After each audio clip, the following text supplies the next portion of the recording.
કે હાલો ફ્રેન્ડ, આપણે તો આવી ગયા છે સાસણગીરમાં. એટલે મારે તો દીપડા જોવાતા તો હું બે ગયા મૂંધી ફરીને, પણ મને તો ક્યાંય દીપડો દેખાતો નથી ને હવરે હવરે મારી ગાડી ચાલી જાય છે, પણ દીપડો કે સિંહ કે ક્યાંય કાંઈ જોવા મળતું નથી. મારા નસીબમાં હશે તો દીપડા અને સિંહ જોવા મળશે, પણ મને તો હજી અત્યાર લગી ક્યાંય દેખાણું નહીં. એટલે અમે તો ચાલ્યા જાય છીએ, અને અહીંયા ઉતરવાની તો ગાડીમાં મનાઈ છે, એટલે ઉતરવાનું તો નહીં, નકે તો મસ્તીનું લોકેશન છે, પણ ચોખ્ખી મનાઈ છે નીચે ઉતરવાનું. એટલે હવે હવરે હવરે અમે ચાલ્યા જાય છે. તો મને તો હરણ જોવા મળી ગયા, તો હું જોતી જાઉં છું ને આયલા જાય છીએ અમે. તો મોર ને હરણ જોવા મળ્યું. તો એક હરણ તો મારી પાસે આવી ગયું. તો મેં દેવરાજને કીધું કે આજ તો ખોલો, પણ મારી પાસે તો કાંઈ ખાવાનું હતું નહીં ફ્રેન્ડ. તો હું એને શું ખાવાનું આપું? નાસ્તો તો અમે બધાએ સવારમાં કરી લીધો, નાસ્તો પતી ગયો.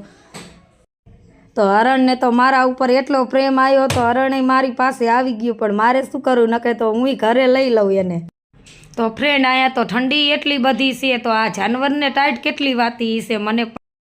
તો મેં કરી દીધા હરણને બાય બાય ટાટા. તો હવરે હવરે હવે અમારી ગાડી થઈ ગઈ છે ચાલુ, અને દીપડાનો સિંહનો અવાજ તો આવે પણ જોવા નથી મળતા. તો આપણને તો જોવા મળી ગયા છે અણકા, ને આપણે અણકા જોતા જાય છે, ને ગાડી હવરે હવરે ચાલી જાય છે, ને આપણે ચાલ્યા જાય છે. તો તમને ફ્રેન્ડ આ મારો મિની બ્લોગ ગમ્યો હોય તો લાઈક કરવાનું, શેર કરવાનું અને સબસ્ક્રાઈબ કરવાનું ભૂલતા નહીં. તો બાય બાય ટાટા.